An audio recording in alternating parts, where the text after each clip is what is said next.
Radio Bayard, émission L'actu en face, le débat entre Sébastien Mittelberger et Stéphane Gemani, animé par Ludovic Blanco. Chers auditeurs, bonjour, bienvenue dans notre émission L'actu en face. C'est déjà le 3e épisode, ça va vite. À mes côtés, pour décrypter l'actualité, toujours les deux mêmes larrons. À droite, il est journaliste, il aime tout le monde, mais il est d'accord avec personne. Sébastien Mittelberger, bonjour. Bonjour. Ça vous représente bien, non ? Ça me représente assez bien. Moi, je trouve que ça vous représente. Joyeux anniversaire, merci. Sébastien. Voilà, on dira pas votre âge. À ma gauche, c'est un homme résolument de gauche, même si son parcours politique est complexe. Bonjour, Stéphane Gemani. Bonjour. Merci d'être là. Messieurs, pour ce 3e numéro, actualité chargée, nous allons bien sûr, je vais vous demander votre réaction à la mort du pape François. Nous évoquerons nos tops et nos flops de la semaine, de la quinzaine, et puis bien sûr, nous allons parler de beaucoup d'actualités locales, cette fois-ci avec Hervé Gerby qui se lance dans l'élection municipale, et nous parlerons aussi d'Alain Carignan. Faut-il réhabiliter Alain Carignan ? Est-il le leader naturel de l'opposition à Grenoble ? Nous parlerons de ça, et enfin, également, on dira un mot du PDG de Safran qui a fait une déclaration choc contre les villes écologistes. Donc pour démarrer, messieurs, je vous propose de dire un mot, votre réaction à la mort du pape François, qu'on a appris donc hier matin, lundi de Pâques. Stéphane Gemani ? Oui, si vous voulez. Écoutez, moi je vais regarder avec attention l'avenue de ce nouveau pape, parce que justement il avait une sensibilité qui m'était proche, puisque il a insisté quand même auprès des exclus, des migrants, des malades, des marginaux. Donc forcément c'est quelque chose qui est dans mon corpus originel. Donc forcément c'était quelque chose d'intéressant. Je voyais aussi quelqu'un qui était assez simple dans sa façon de vouloir exercer son mandat, de façon à ce que l'Église soit un peu en sortie, moins centrée sur elle-même comme elle l'a été. Puis c'est quand même le premier pape qui a fait de l'écologie une priorité spirituelle, morale et politique avec son encyclique. Donc c'est quand même quelque chose qui était intéressant, notamment avoir dénoncé ce consumérisme abusif et le saccage de la planète. Donc il y a des choses qui ont été intéressantes. Voilà, d'autres choses qui l'ont été un peu moins, même s'il a travaillé notamment et eu un engagement contre les abus sexuels. Bon, c'est resté quand même assez simple, et je ne sais pas si ce n'est que lui, forcément, et c'est un peu comme dans un gouvernement, on a des ministres autour de soi. En tout cas, on voit que derrière, il y a eu quand même tout un tas de choses qui ont été mises pour empêcher à ce qu'il y ait un vrai développement. Un discours sur l'homosexualité qui a été progressiste dans un sens, mais relativement ambigu de l'autre. Le féminisme, pareil, où ça a été des bribes, mais pas forcément suffisamment... On sent que vous êtes de gauche, quand même. Écoutez, non, j'ai une analyse. Après, vous savez, moi, je suis également j'ai été élevé dans la confession... dans la confession catholique, mais ça n'empêche pas d'avoir une vision républicaine des choses. Et donc, il y a des combats que je défends, notamment sur l'avortement, notamment sur le droit de mourir dans la dignité. Et là-dessus, oui, il y a quand même des carences. Et puis, moi, je reviens encore une fois sur la gestion des scandales sexuels dans l'Église. Là, je vois que dans les 5 Français qui vont être représentants au conclave, il y a toujours Philippe Barbarin, qui a été condamné par la justice républicaine, et très franchement, bon, voilà, cette présence me gêne beaucoup. Sébastien, une réaction à ce qu'il vient d'être dit ? Est-ce que c'est un pape qui va rester sous par François ? Je n'ai pas la culture, la culture aussi pointue que Stéphane sur ce sujet. Ce qui m'intéresse avec la papauté et le fait qu'il y ait un pape, c'est que la religion, c'est l'organisation politique et sociale de la foi.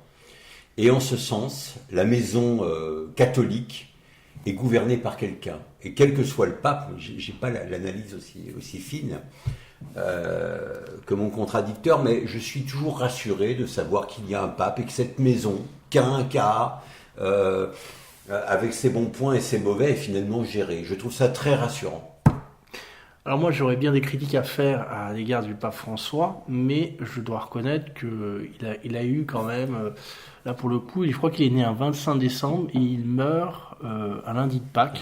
Un homme qui a le sens du calendrier. Ça, c'est quand même assez grandiose, je dois dire. Bon, il faut quand même rendre à César ce qui est à César, j'allais dire. Et c'est vrai que... Alors que l'abbé Pierre n'est pas mort le même jour qu'Émile Louis. Hein. Ah et non. pourtant. Et pourtant. Et je trouve que c'est finalement assez... c'était une belle sortie pour lui, pour le pape François. Voilà. Puis je trouve que quand quelqu'un est mort, bon, il y aura plein de choses à dire et critiques à faire, mais il faut aussi garder dans cette période de deuil un peu une certaine pudeur.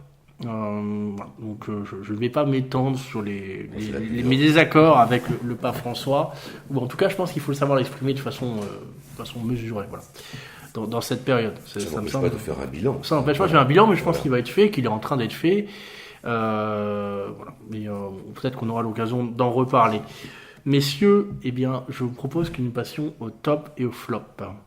Stéphane Gemani, allez-y, quel est votre top de la semaine? Top, il est lié encore une fois, vous allez me dire, j'ai mes marronniers, j'ai mes marottes, mais c'est la condamnation de l'État pour carence en hébergement d'urgence. Là, le 25 mars, le tribunal administratif a donné raison à la ville de Grenoble, notamment sur les carences fautives de l'État en matière d'hébergement d'urgence, parce que, je ne sais pas si vous vous en rappelez, de tout ce tumulte qui avait lieu à l'époque sur le quai Saint-Bernard à Paris, avec les tentes qui s'élevaient, etc. Et dans la précipitation, le ministre de l'époque, dont je vois toujours bien le visage, mais je ne me rappelle plus le nom, avait expressément pris une loi à la va-vite, comme d'habitude. En quelle année c'était ? Alors je me rappelle plus, je sais que c'était... bon bref, c'est pas grave. Néanmoins, ils avaient pris une loi sur le droit opposable au logement, je ne sais pas si vous vous rappelez de ça, en sachant qu'il manquait tout simplement, ne serait-ce que de construction, de réhabilitation de logements déjà existants, enfin voilà. Donc on avait fait une loi injuste pour essayer de tempérer, comme d'habitude, dans les médias, des lois qui ne servent à rien. Et là, quelque part, l'État s'est pris une fois de plus les pieds dans le tapis, puisque depuis toutes ces années, il n'a pas résolu véritablement la problématique de l'hébergement d'urgence. Et donc, je trouve que c'était une belle condamnation, une belle vision, encore une fois, de la décrépitude de certaines choses et de cette action que l'on mène souvent à la va-vite, plus pour tempérer un moment... on va dire, médiatique important, plutôt que d'avoir un travail de fond sur la question de l'hébergement d'urgence et de la sauvegarde des publics les plus en danger, les plus fragiles, les plus précaires. Sébastien, est-ce que vous avez un top à nous proposer cette semaine, ou une réaction à ce que tu dis d'ailleurs? Alors, je vais vous surprendre. Pour moi, mon top de la semaine, c'est Oscar Piastri, que certainement ni l'un ni l'autre de vous deux ne connaissez, mais qui est un pilote de Formule 1. Et qui a réussi quelque chose en ce début d'année absolument formidable. Un flop peut-être? Oui. On peut enchaîner, moi je vais dire mon top si vous voulez. Ah pardon. Alors moi mon top ce sont les Français qui dans la nuit de samedi à dimanche de Pâques se sont fait baptiser.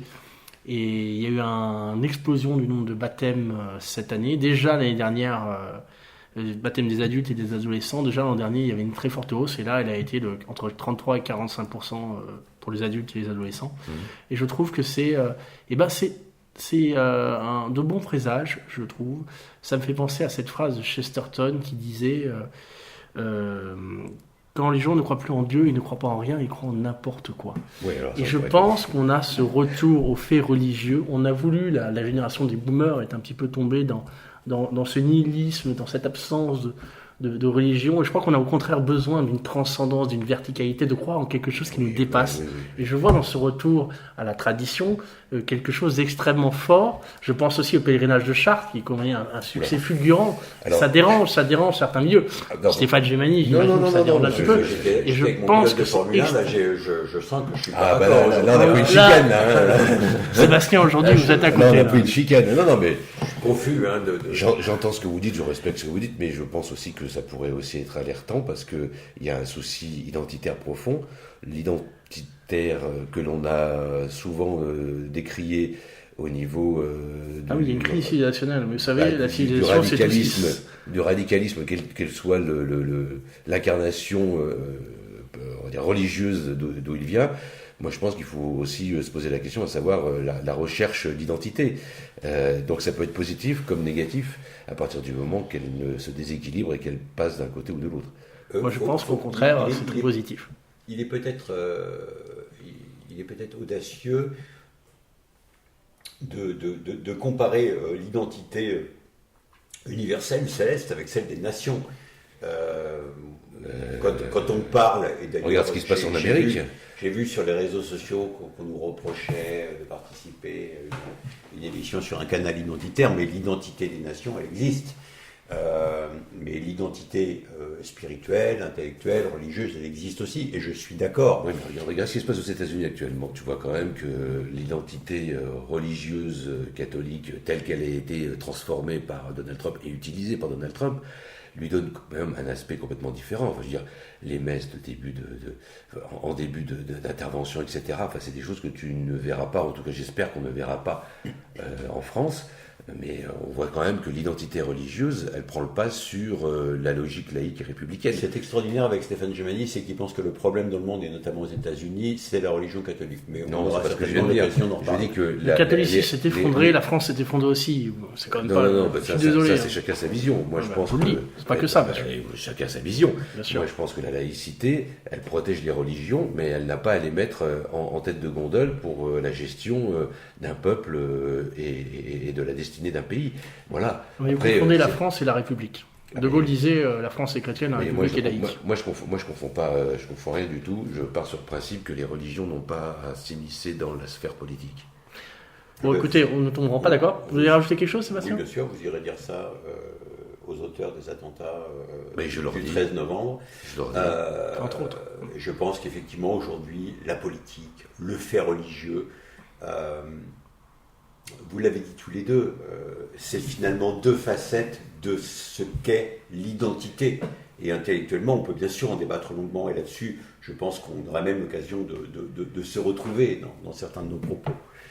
Ça sera tout pour moi sur ce sujet. Très bien. Et passons au flop. Allez, Stéphane Gemani, votre flop de la semaine. Alors moi, mon flop de la semaine, ça ne va pas vous surprendre, c'est la représentation honorifique de l'abbé Pierre qui continue à siéger à l'arrêt Chavant.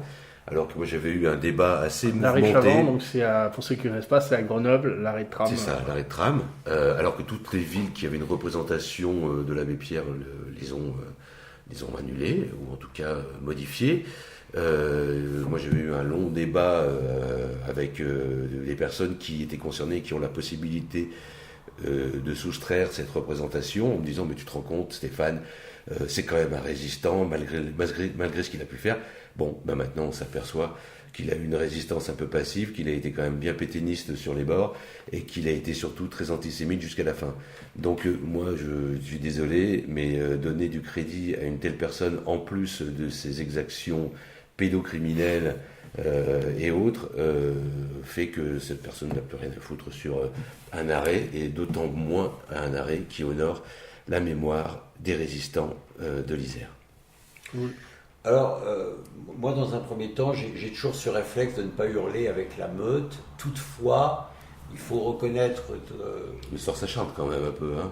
Il faut reconnaître que, concernant l'abbé Pierre, l'enquête cesse de piétiner et le dossier commence à être lourd. Donc je ne peux pas m'opposer à Stéphane pour m'opposer à Stéphane. Hier encore, j'ai essayé d'avoir une certaine mansuétude pour le trajet, pour le parcours de cet homme qui aujourd'hui semble quand même particulièrement semé d'embûches qui ne vont pas à son crédit. Enfin, moi je dis d'autant plus parce que je suis un petit peu le fondateur du SAMU social à Grenoble, et que pour moi, il y a très peu de temps, apprendre les exactions de cet homme, c'était un phare pour moi dans mon action. Enfin, je veux dire, qui n'a pas dans son parcours d'humanitaire eu comme référence l'abbé Pierre. Et là, d'un coup, vous vous rendez compte, c'est quand même quelque chose qui est dur. Donc, voilà, pour moi, la trahison, elle est double. Elle est double en tant que citoyen classique, et elle est double parce que, en tant qu'acteur de l'action humanitaire auprès des plus précaires, eh bien, l'abbé Pierre était une référence, et maintenant, il n'en est plus une. Bien, messieurs, un flop peut-être Oui, j'en ai un, bien sûr. Sébastien. Parce que même si c'est mon anniversaire, j'ai quand même un peu préparé cette émission. Alors, mon flop, c'est Olivier Andriès, qui est le directeur général, non pas le président directeur général, mais le directeur général de Safran. Mais on y consacrera, je crois que... Quelques minutes à la fin, oui. Comme cadeau, vous avez accepté qu'on y consacre quelques Rappelez-nous minutes à la juste fin. sa déclaration. Il a déclaré qu'il était hors de question que Safran investisse des implantations dans des villes qui sont gouvernées par des majorités écologiques. Bon, et vous me direz pourquoi tout à l'heure ça vous a choqué. Moi j'ai un flop, j'ai un flop cette semaine. Eh bien ça va peut-être vous surprendre, c'est François Asselineau, l'inénarrable. Pourquoi ? Parce qu'il nous a fait un tweet hier en réaction de Vous êtes ivre.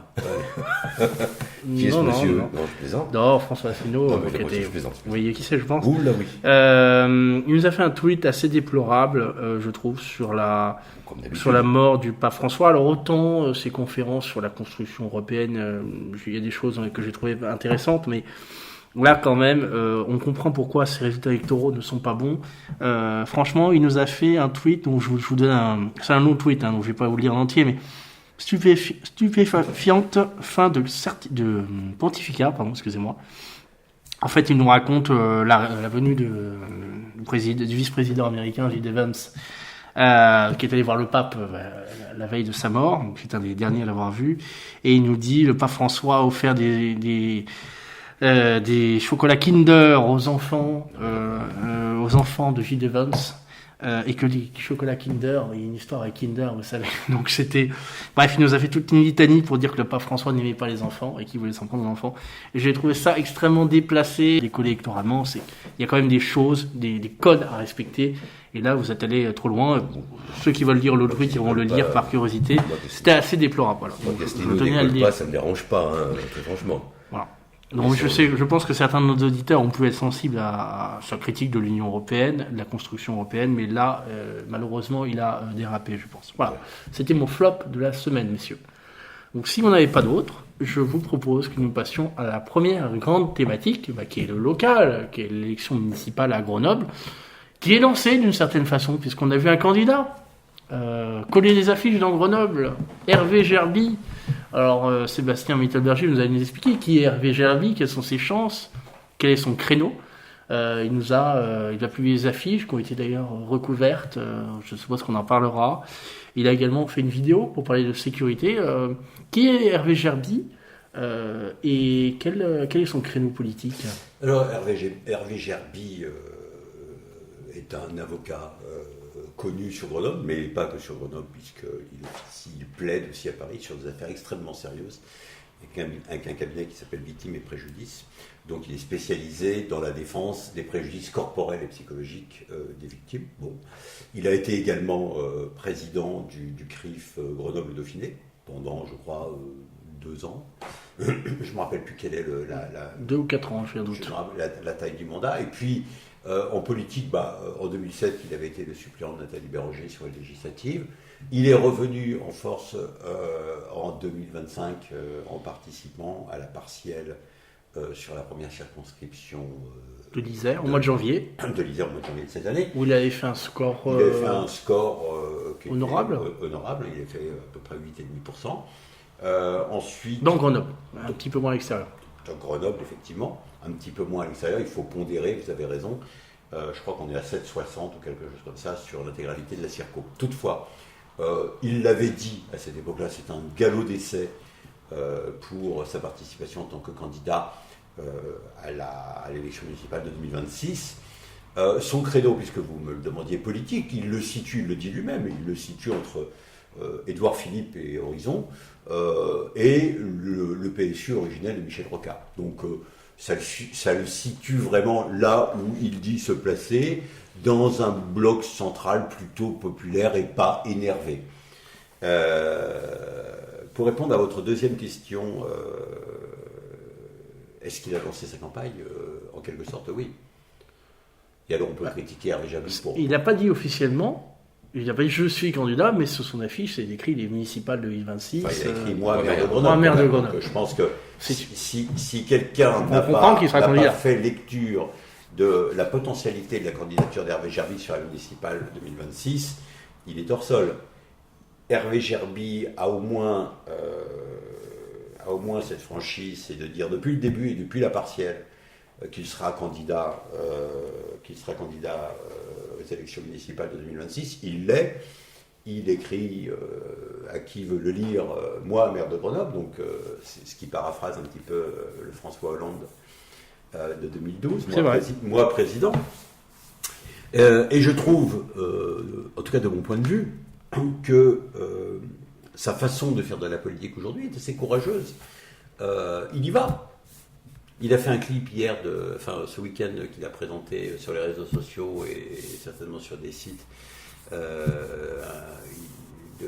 Une vidéo de 3 minutes 27 où il explique, où il présente son projet Allo Grenoble. Alors certains diront que c'est du Allo réchauffé. Grenoble, c'est quoi? C'est une application, c'est ça? Ça sera un programme, ça sera, s'il est élu, un programme dédié à la sécurité, avec des choses qui ont certainement été dites et redites, et puis des choses qui sont peut-être un peu plus innovantes, mais au moins il a le mérite de... je n'ai pas envie d'aller sur le fond, mais sur la forme, si vous voulez, aujourd'hui. Oui, on peut aller sur la forme. Ça me paraît beaucoup trop tôt pour aller sur le fond des choses.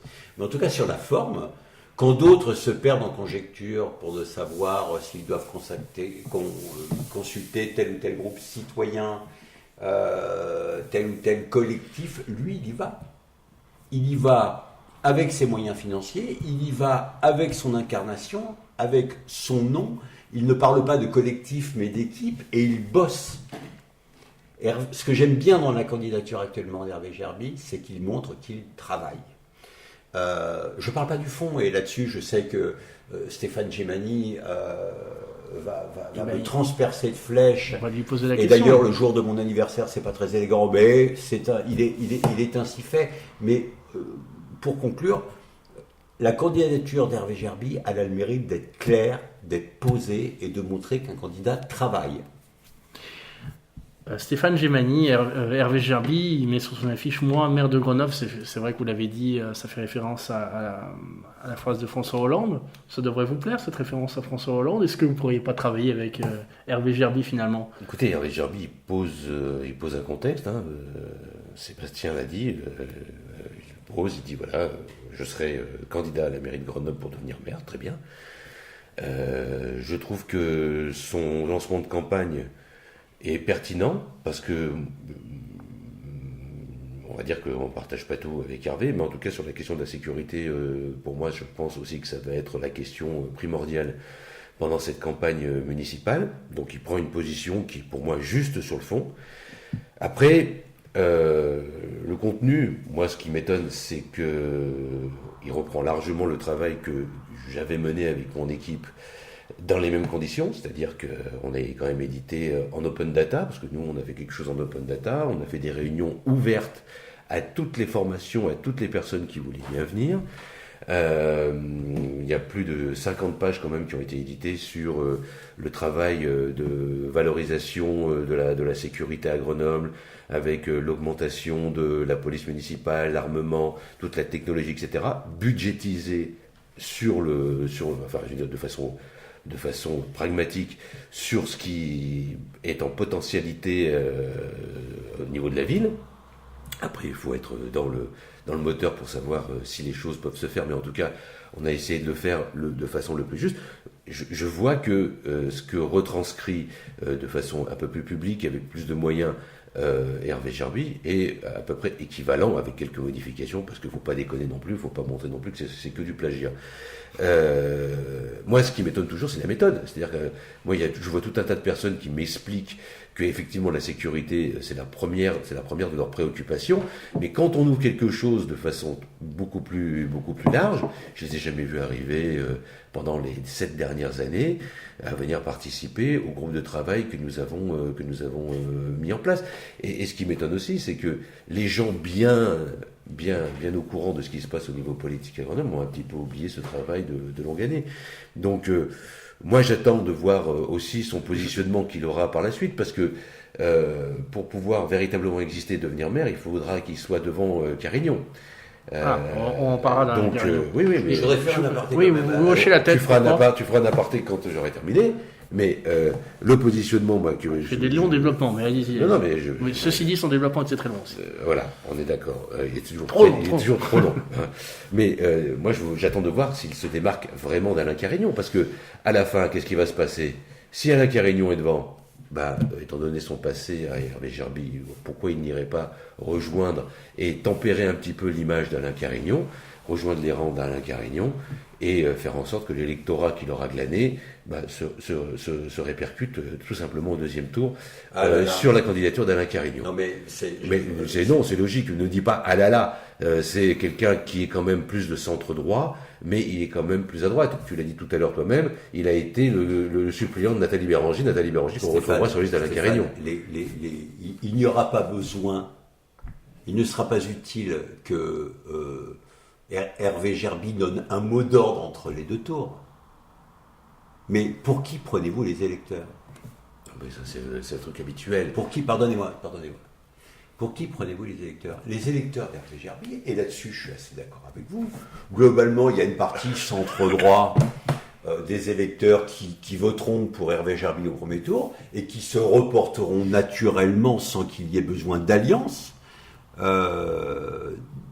naturelle ou contre nature d'Hervé Gerby avec qui que ce soit. Une partie de l'électorat d'Hervé Gerby est aussi l'électorat d'Alain Carignon. Alain Carignon, me semble-t-il, n'est pas la droite. Il y a une guerre au centre alors. C'est une guerre au centre? Non, il n'y a pas de guerre. Non, il n'y a pas de guerre. Ça ratisse large. Après, vous revenir sur ce que vous disiez. On dit pareil alors. Non. Enfin, oui. Oui. Ce qui est intéressant de ce que vous dites, c'est le côté collectif. Et moi, je vous impose le côté individuel. Et là-dessus, nous ne sommes vraiment pas d'accord. Par exemple, sur la sécurité que vous abordez, vous parlez toujours de collectif, de groupes de réflexion, de groupes de travail. Pompeusement, non, pas pompeusement. D'états généraux de la sécurité. Non, pas pompeusement. Non, mais vous avez, c'est tout à fait votre droit, les états généraux de sécurité, le Grenelle de la sécurité, enfin tout le monde y est allé. Le Beauvau de la police. Ce que je vois dans le travail d'Hervé Gerby, et j'espère que vous m'en voudrez pas pour le terme, il y a une certaine trivialité de l'individuel. Ce que j'aime à date, dans ce que fait Hervé Gerby, c'est que lui, il personnalise l'élection, il incarne, il y va, il dit pas j'ai consulté la terre entière, et finalement il nous pond un double A4, là je sais jamais comment ça s'appelle, avec des chiffres, avec des données, oui, enfin, bon. Et je pense, pardonnez-moi, mais ce qui ne vient pas en opposition, on avance en même temps. Oui, mais non, mais moi je veux dire, quand vous parlez il y a 5 minutes, du bilan du pape, il me semble que le Christ avait fait le boulot en avance aussi. Donc il y a évidemment, vous avez raison, sur la sécurité, il y a des gens qui ont fait le travail en amont. Et d'ailleurs, le travail d'Hervé Gerby ne minimise pas le vôtre, et celui peut-être d'autres acteurs et actrices qui se sont préoccupés de sécurité. Oui, la sécurité sera le sujet totem de cette campagne de 2026 à Grenoble. Et tous ceux qui font mine que non, il faut s'occuper de la culture pour tous, ça, ils n'ont pas tort, mais c'est pas le sujet central. Et je pense qu'Hervé Gerby là-dessus, et entendons-nous bien, je ne travaille pas pour lui, et je ne suis pas certain de voter pour lui, mais en tout cas aujourd'hui, facialement, ce week-end, samedi, il a fait le job. Oui. Et ensuite, effectivement, comme vous le disiez... il a communiqué, on va dire. Oui, pour l'instant, il est candidat. Donc, c'est le seul, en tout cas, il a son affiche déjà de campagne. Oui, alors il y a 2 affiches. Non, mais vous êtes quand même plus... Il y a une autre affiche. Dès qu'il y a une affiche qui sort avec un type dessus, on regarde les affiches. Il y a la bénédiction. Mais il travaille aux affiches, c'est pour ça. Non, mais pourquoi je dis ça? Je dis ça parce que c'est pas seulement une affiche.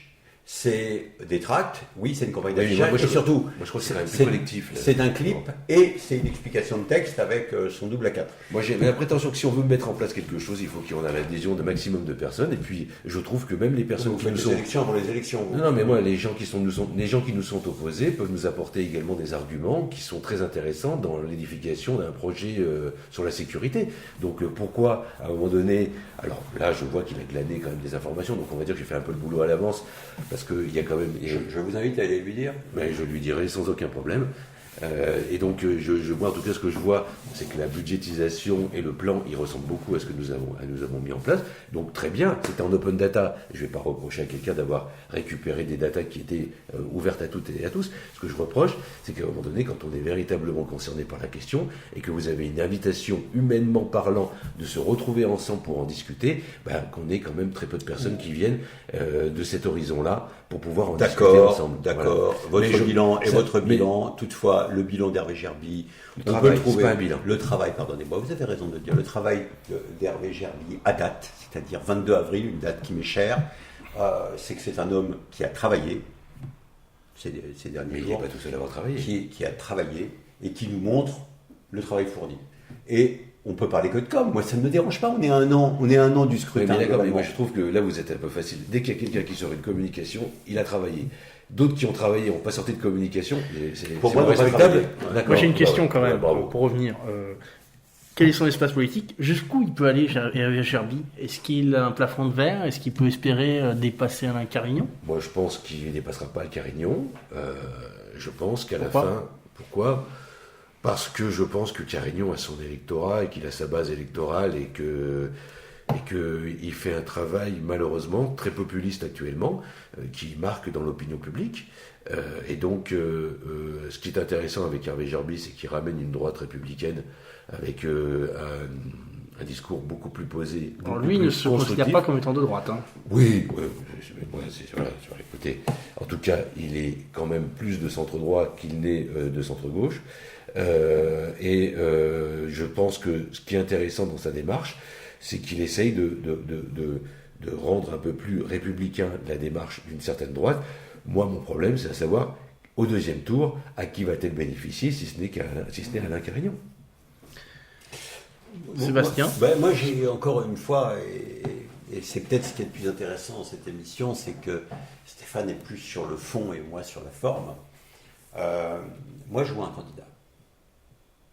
Je ne sais pas si d'aventure Hervé Gerby était maire de Grenoble, je ne sais pas si ça serait...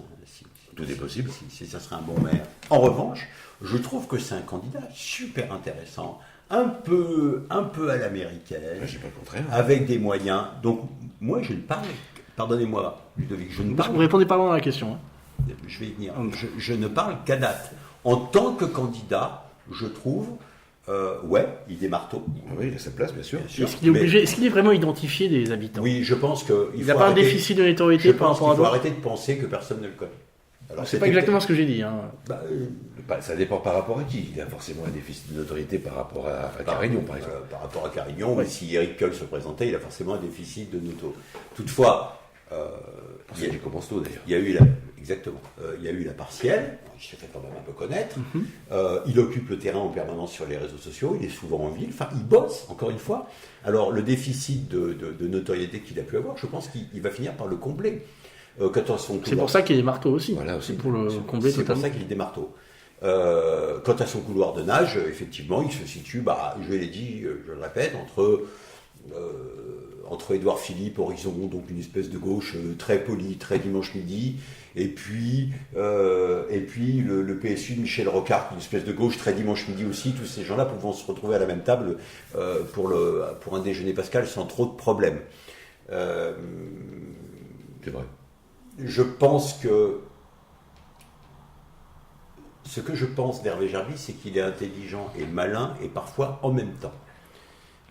Et qu'il faudra, car quand j'en parle à des candidats de gauche, ils ont toujours l'air un peu de railler la candidature d'Hervé Gerby. Moi, je serais quand même prudent. Parce que quel que soit le score que ferait Hervé Gerby, il fera un score. Oui. Et ce score correspondra, sur le deuxième tour, à un report de voix. Et pour corroborer ce que dit mon contradicteur et néanmoins ami, je pense qu'effectivement, ce report de voix ira sur l'électorat d'Alain Carignon. Alors justement, Alain Carignon, parlons-en. Pour vous, c'est le leader naturel de l'opposition à la majorité sortante LV-LFI à Grenoble? C'est Tati Daniel. C'est la Tati Daniel de droite. Par contre, jusqu'à présent, cette Tati Daniel, on pensait qu'elle allait toujours nuire à la droite. Je pense que moi, j'ai jamais autant craint Alain Carignon que maintenant. parce que je pense... Pourquoi vous le craignez carrément?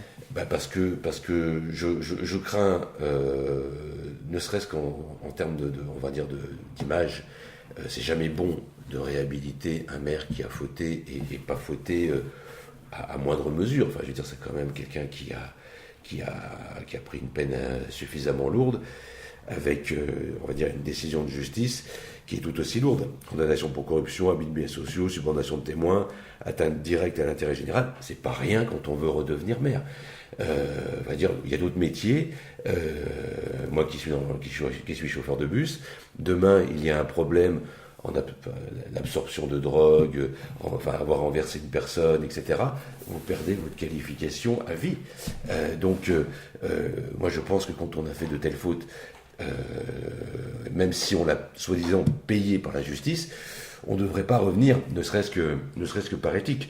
Donc moi, je le crains à ce niveau-là. Et je crains en termes d'éthique, en termes d'image, mais je crains d'autant plus les gens qui l'entourent. Parce que Alain Carignon, parce que des gens qui l'entourent, vous les connaissez mieux que moi, je donnerai pas de nom parce que je suis un vieux petit-fils de résistant, donc on n'a jamais donné aucun nom, mais je pense qu'il est en train de donner de l'élan à une génération qui est, à mon avis, détestable par leurs agissements, par leur façon de fonctionner. Et on voit très bien comment il anime certains réseaux sociaux, certains groupes, de façon ordurière. Et ça, je le crains encore plus. Et je ne veux, moi personnellement, c'est pas quelque chose que j'aspire à voir à la tête de Grenoble dans les prochaines années. Sébastien Mittelberger, est-ce que Alain Carignon est détestable comme sa façon de faire? J'ai une toute autre dans la façon de faire, on est bien d'accord. d'accord. La façon de faire. Je respecte la personne, mais la façon de faire. Une toute autre lecture. J'ai bien compris que c'était pas une attaque personnelle. Respecter la personne, pas toujours. Alain Carignon, c'est extraordinaire quand même. On l'a accusé de bloquer la droite à Grenoble. C'est faux. Pourquoi c'est faux? C'est faux. 2008, Fabien de Saint-Nicolas. 2014, tête de liste. Alors 2008, Fabien Saint-Nicolas, candidat de la droite à la mairie de Grenoble. Oui. Et 2014, c'est Mathieu Chamussy. Mathieu Chamussy. Bon, et Alain Carignon en 2020. Et l'autre qui a fait 24. En gros, la droite, les Républicains, UMP, RPR et compagnie, ont eu l'occasion à ces moments-là de montrer que non, c'était terminé. Alain Carignon, c'était l'homme du passé, c'était entre guillemets le corrompu, le ci, le ça. Finalement, ils n'ont pas fait mieux. Enfin, ils ont un. On dirait qu'il y a une baisse quand même à chaque fois du score de la droite. Mathieu 2008, Chamussy a fait 2014, 23,99 et moins que Fabien Saint-Nicolas. En 2020 et en 2026, Alain Carignon a fait 23,44. Excusez-moi, mais on joue un peu sur les mots. Entre-temps, il y a eu 12 ans de municipalité, on va dire ELV, LFI, avec à la fois les choses intéressantes qui ont été faites sur le premier mandat et puis à la fois les errances LFistes sur le deuxième mandat, les problèmes de sécurité et puis un calendrier vraiment détestable en termes de faits divers. Mais pour revenir à Alain Carignon, c'est un peu facile de toujours le stigmatiser. Cet homme fait de la politique depuis 1967. Je n'étais pas né. Personne ici n'était. Et aucun de nous ne l'était. Il a commencé sur un mandat sur le centre culturel Ferment-Texier à Saint-Martin-d'Air, où il a été élu. Et puis après, il a connu les événements de 68. Et puis après, il a fini par être conseiller général de l'opposition sous Mermaz en 76. Et puis, il est devenu maire. Il a gagné au premier tour, contre Dubedou, qui était quand même... C'était pas n'importe qui, Dubedou. Il était maire depuis 1965, Hubert Dubedou. Et il s'est fait plier 53-43 contre un gars qui avait 34 ans. Ouais, le parcours, pardonnez-moi, le parcours d'Alain Carignon, au-delà, je dis bien au-delà, de l'affaire pour laquelle il a été condamné. Alors certains aiment jouer sur les mots réhabilité. Enfin, il a été condamné. Est-ce qu'il a été trop condamné, pas assez? On aura l'occasion un jour ou l'autre d'en débattre et je souhaite en débattre. Parce qu'il faut corréler quand même l'affaire Carignon à une époque où les règles et les lois n'étaient pas les mêmes. Les contextes politiques n'étaient pas les mêmes. Et c'est un peu facile, toujours d'ailleurs, quelle que soit la situation, de regarder le passé avec nos yeux d'aujourd'hui, toujours en nous bouchant le nez et en nous cloîtrant les yeux. Aujourd'hui, Alain Carignon, pardonnez-moi, ce que j'aime chez lui, moi, c'est cette énergie incroyable. Imaginez que cet homme est né le 23 février 1949. Il a à date 76 ans. J'étais au Conseil métropolitain du 4 avril, où il en est encore un des grands animateurs. Et un animateur apprécié et respecté, au-delà de ce qu'on peut penser de l'homme. C'est un grand animateur. Il tient... Ce que j'aime chez Alain Carignon, c'est qu'il appartient à la politique. Je connais bien son parcours. Je pense que je suis un de ceux aujourd'hui qui connaît le mieux son parcours. Cet homme appartient à la politique. C'est pas que la politique lui appartient, il appartient à la politique. On va laisser Stéphane Gemini répondre. Répondre à quoi? Pour l'instant, c'est le fan club, le président du fan club d'Alain Carignon qui... Non, oui, alors pardonnez-moi. Vous êtes un fan d'Alain Je Carignon? vous interromps. Hier, on m'a expliqué que j'étais un fan, j'étais le patron du fan club d'Hervé Gerbier. Aujourd'hui, je suis le président. C'est ce que j'ai dit, vous aimez tout le monde. Le président du fan club, oui, alors je tiens à le dire, puisque vous m'en donnez l'occasion, mais c'est peut-être pour me donner un cadeau d'anniversaire. Je ne tourne pas ma veste, je ne porte pas de veste. J'aime les politiques. J'aime les politiques à Grenoble, j'aime les politiques en France. Oui, j'aime Alain Carignon. Oui, j'aime Alain Gerbier. Oui, j'aime... Stéphane Gerbier. J'ai dit quoi? Alain Gerbier. Hervé Gerbier, pardonnez-moi. Pléonasme. C'est intéressant. Oui, j'aime Stéphane Gemini, je le défends quand il est attaqué. Et c'est vrai. Oui, j'aime Éric Piolle et je le défends quand il est attaqué, même quand mais ce qui n'empêche pas de moi l'attaquer. Oui, j'aime... Mais on peut te taquiner quand même, ou pas? C'est Il est un peu susceptible. Oui, mais moi... Non, voilà, on me taquine, des fois, on me taquine avec violence. Ouais, c'est pas des orduriers. Oui, tout à l'heure. j'aime Christophe Ferrari. J'aime tous les gens qui ont le courage d'aller aux urnes. Je vais vous raconter une toute petite anecdote, tant pis si c'est très court. Je connaissais un maire qui existe toujours, qui s'appelle Jean-Michel Revol, qui était le maire de Saint-Marcelin. Vous donnez les noms. Oui, mais je donne le nom, Saint-Marcelin, qui était le maire de Saint-Marcelin. Et un jour, il perd une cantonale contre le maire de Châtes, qui s'appelle André Roux. Et donc, on se retrouve un dimanche soir, comme ça, avec Jean-Michel Revol à la préfecture. Et il me dit cette phrase extraordinaire. Je dis, comment tu vas? Je t'ai un peu embêté, je savais qu'il venait de perdre. Et il me dit, tu sais, c'est très facile de le dire à la préfecture quand tu as gagné. Tu bois une coupe, c'est sympa, tout le monde te congratule. Mais quand tu as perdu, il y a beaucoup moins de gens qui te congratulent. Et tu es très seul. Mais ton devoir de républicain, c'est d'être là aussi. Je n'ai qu'admiration pour les hommes et les femmes politiques qui se confrontent au suffrage universel, au suffrage direct, quelle que soit leur coloration politique. Alors, j'avais un dernier point à aborder sur Alain Carignon. Jusqu'où peut-il aller? Vous pensez qu'il peut gagner la mairie? Parce qu'en fait, le carburant d'Alain Carignon, est-ce que c'est pas l'anti-Piolle? Mais tout est possible. Piolle n'est plus là. Tout est possible. Tout est possible. Mais oui, tout est possible. Je veux dire, Sébastien l'a très bien dit. Il a gagné face à Dubedou à une certaine période. Alors, on a les ras-le-bol. Alors qu'il n'y avait pas forcément un rejet de Dubedou à l'époque, c'est ça? Il n'y avait pas un rejet de Dubedou, mais je pense qu'il y avait une prétention d'avoir quelqu'un qui à un moment donné était installé et qu'on pensait indétrônable. Et donc c'est cette prétention qui coûte toujours. Ça a coûté à Dubedou à ce moment-là, ça a coûté à Desto, ça a coûté à Jérôme Safar, parce qu'il a payé les trois années de mandat. Et puis certains, les trois mandats, et certains qui s'étaient installés et qui c'était un petit peu, se prenaient un peu pour des indétrônables. Et ça peut aussi bénéficier à Alain Carignon, parce que, comme je vous dis, c'est de plus en plus court le ras-le-bol. Les gens ont de plus en plus rapidement marre. Les réseaux sociaux peut-être aident, mais il y a aussi une culture de la politique. Le Grenoblois est de façon particulière, et le Français de façon générale est très assidu à la vie politique. Et là, je pense que ce qui se passe actuellement dans la fin du dernier mandat Piolle, c'est une certaine prétention de sa majorité, une non-remise en question d'une certaine gauche, une faiblesse de cette gauche, et l'utilisation médiocre, à mon avis, mais efficace, de certains outils par Alain Carignon, qui a une certaine impédance dans l'opinion publique. Donc, tout est possible, tout est imaginable, et moi, je suis très, très, très, très vigilant là-dessus, parce que je pense que même si Grenoble est une ville de gauche, on l'a déjà vu, elle a basculé, et elle s'est même maintenue 2 fois, puisque Alain Carignon a été maire pendant 2 mandats, et donc rien n'est impossible à ce niveau-là. En tout cas, moi, vous l'aurez compris, ce n'est pas du tout ma tasse de thé, et je récuse encore plus la proximité de certaines personnes autour d'Alain Carignan, mais qui est révélatrice, parce que on peut pas dire oui, mais tu sais, il est mal entouré. On s'entoure de ceux qu'on veut bien, et on rejette aussi les personnes qui vous nuisent. Donc si ces personnes sont là, et pour la plupart elles sont là depuis quelques décennies, c'est qu'on veut bien qu'elles le soient, et donc elles sont représentatives également de ce qu'est quelque part aussi Alain Carignan. Sébastien. Moi, je pense qu'Alain Carignan peut passer. Je pense qu'Alain Carignan peut passer pour plusieurs raisons. La première, on vit avec la majorité sortante ce que nous avons vécu avec la majorité sortante de Destau et celle de Dubedou, qui sont finalement, à un moment ou à un autre, naturellement et mécaniquement, harassés par les responsabilités. Imaginez que Hubert Dubedou était aux manettes depuis 18 ans. Imaginez que Michel Destau était aux manettes depuis 19 ans. Et là, je rejoins ce que dit Stéphane Gemani.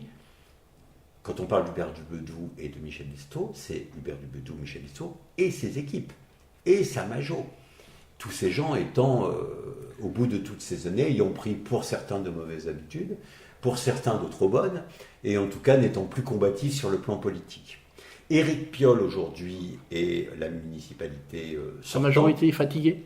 Ils sont fatigués. 12 ans aux manettes d'une ville de 160 000 habitants, qui que vous soyez, est harassé. Harassé par les affaires, harassé par les échecs, harassé par la complexité de gouverner, de décider, de commander. C'est vrai pour toutes les municipalités qui durent. Un jour ou l'autre, vous tombez parce que vous avez des équipes qui sont plus émoussées. Vous-même, vous y croyez moins. Vous-même, vous avez 14 balles dans le buffet et ça commence à bien faire. Et ça, c'est humain. On ne parle pas assez de l'humain en politique.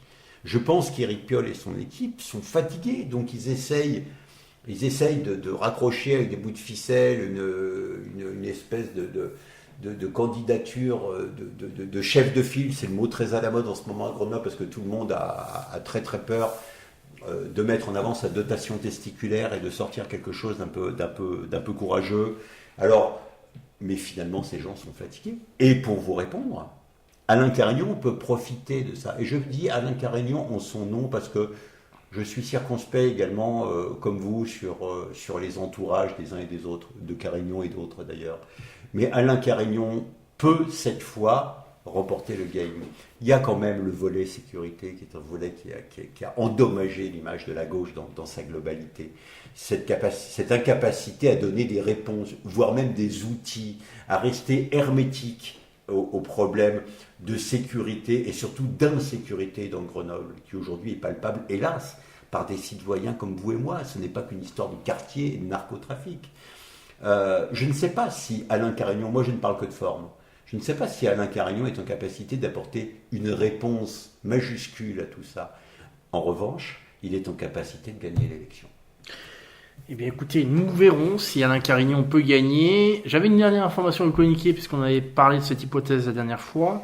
Thierry Pérez, qui est délégué départemental du RN en Isère et député de la 10e circonscription, a dit dans une interview à l'Essor le RN présenterait une liste à Grenoble.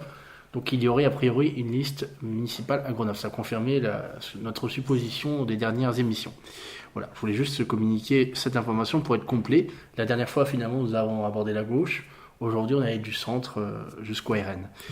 Dernier sujet, messieurs, on voulait parler de Safran, son PDG, rappelez-moi son nom, je l'ai oublié, vous me pardonnerez. Olivier, voilà. Qui a une déclaration, alors je ne sais pas si on l'a sous les yeux, disant qu'il ne voulait plus investir dans les villes ou les métropoles. Je crois que c'était les villes dirigées par des écologistes. Ouais. Ce groupe, qu'est-ce que vous pensez de ça? Est-ce qu'il a raison non. de vouloir... non, Enfin, pourquoi je pense que sa sortie est caricaturale. Ça relève plus du café du commerce que d'une analyse sérieuse. C'est vraiment une méconnaissance du terrain. Il semble ignorer que les réalités concrètes et les effets locaux pour la transition sont quand même importants. Moi, je pense qu'il a une mauvaise cible. Accuser les écolos, alors que les grandes industries peinent à se transformer, c'est un peu fort quand même. Je veux dire, c'est pas digne du statut de... Mais s'il n'y a pas un dogmatisme des mairies écologistes quand même qui est problématique?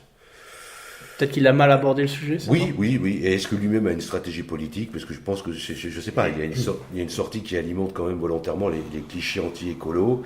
On pourrait avoir d'autres municipalités qui, par ailleurs, sont tout aussi en désaccord avec l'implantation de certaines entreprises. Voilà, moi je pense qu'un grand patron préfère, en tout cas lui, il préfère défendre un statu quo industriel, mais qu'il le fasse en dénigrant des élus locaux engagés. Je trouve que c'est quand même regrettable. Après, la faute n'est pas que d'un seul côté. Il y a aussi la question de l'image que certains maires écolos peuvent renvoyer parfois. J'en veux pour preuve à la Carignan. On sent la Éric Piolle qui, notamment sur la question de la sécurité, avait fait sa fameuse déclaration « Je viens vendre les caméras de vidéosurveillance ». Voilà.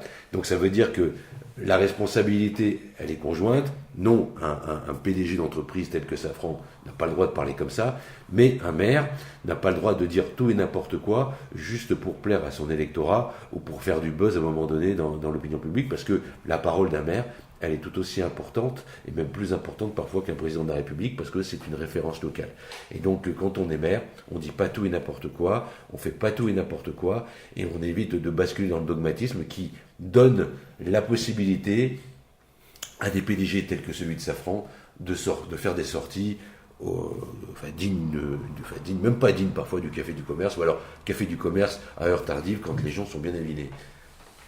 Sébastien, je crois que ce sujet vous tenait à cœur. Oui, c'est un sujet qui me tient à cœur et je suis très heureux d'ailleurs à être en désaccord avec Stéphane alors que je suis d'accord avec lui. C'est complexe. Vous avez pensé complexe. Ma pensée complexe, mais je vous rappelle. C'est un peu complexe. Non, mais aujourd'hui, c'est mon anniversaire. C'est ton anniversaire, je crois. Vous avez tous les droits. Voilà. J'ai tous les droits. Tous les droits. Et bien, je vais le prendre les derniers mois. Je suis très en colère contre Olivier Andriès parce que vous avez un homme comme ça qui n'est pas PDG mais qui est directeur général d'une société. Et qui vient expliquer que globalement, il ne mettra pas un euro d'investissement dans des villes qui sont gouvernées par des majorités écolos. Bon. D'abord, il faut quand même se rappeler que le capital de Safran est largement composé d'argent public, notamment de l'État. Et moi, je ne comprends pas que le conseil d'administration de Safran ait laissé M. Andriès s'exprimer de la sorte contre des élus, donc contre peu ou prou l'État, sur où on allait ou pas s'implanter. Donc Safran, pour mémoire, c'est des gens qui fabriquent des moteurs d'hélicoptères et d'avions. Et donc ils interviennent dans les domaines civils et militaires, donc une société extrêmement sérieuse. Donc je rappelle, c'est une société dont la plupart du capital vient de financement public et qui vient nous donner comme ça des leçons d'implantation sur des territoires. Ce que je voudrais rappeler, il y a deux choses sur lesquelles je voudrais intervenir. D'abord, quelle que soit la couleur des gens qui ont été élus, ils ont été élus par le peuple. Ils ont été élus par des Françaises et des Français, par des administrés de communes. Et ça se respecte. Parce que derrière chaque élu, derrière chaque maire, il y a des électeurs. Et ça se respecte. Et mon dernier coup de gueule, un peu sous forme de cri quand même. Tous ces gens-là, éminents directeurs généraux de sociétés, parfois même présidents directeurs généraux de sociétés, où sont-ils quand la filière chimique de Saint-Martin, de Pont-de-Clay, pardonnez-moi, et de Jarry est aux abois? Moi, j'ai participé à des réunions, à des assemblées générales intersyndicales avec des élus du territoire, avec Raphaël Guerrero, avec Christophe Ferrari, avec Cyrielle Châtelain, avec Camille Gallarminier, enfin, un tas d'élus de gauche, de droite qui étaient là et qui essayaient de se battre, de comprendre, pour pouvoir aller se battre à Paris auprès de Marc Ferracci, ministre de l'Industrie, auprès du cabinet et jusqu'à Matignon, auprès de François Bayrou. Où étaient-ils, ces patrons d'entreprise? Où étaient les instances qu'on connaît à Grenoble, des instances de dirigeants? Où étaient-ils individuellement, tous ces dirigeants? Ils étaient nulle part. Donc quand un monsieur comme ça vient nous donner des leçons, on a envie de lui dire, bah tiens, puisque vous avez maille à partir avec les mairies écologistes, allez plus globalement sur les territoires, visiter les intersyndicales, de gens qui seront privés d'emploi dans moins de 6 mois. Donc je pense que, pour le coup, la déclaration de M. Andriès est mal à propos, disproportionnée et vraiment malvenue, voire nauséabonde. Eh bien, vous avez pu exprimer votre désaccord avec ce monsieur. Vous voulez ajouter un mot, Stéphane ou... Non, du tout. Bon. Je suis assez d'accord avec, Eh bien, avec Sébastien, notamment sur leur faculté à ne pas être forcément tout le temps en phase avec les réalités et territoriales et souveraines de la France. Et ce qui s'est passé avant Corex en est une preuve imminente, sans compter que l'État a vraiment joué un rôle détestable dans cette action. Eh bien, messieurs, merci. Merci à tous de nous avoir suivis. N'oubliez pas de partager cette émission pour aider à son référencement, de commenter, etc. Vous connaissez tout ça. Et ben, je vous dis à bientôt pour une nouvelle émission. Pour ceux qui veulent se voir en présentiel, pas de conférence prochainement, mais le 30 avril, jour de la mort de Bayard, nous nous retrouvons pour ceux qui veulent pour boire un verre. Pas de cérémonie cette année. On avait fait une belle cérémonie pour les 500 ans de sa mort l'an dernier. Mais cette année, le 30 avril, à Grenoble, vous nous écrivez si vous voulez venir. Voilà, passer une soirée ensemble, conviviale, pour parler de tout et de rien. Faire de la convivialité. Merci, à bientôt.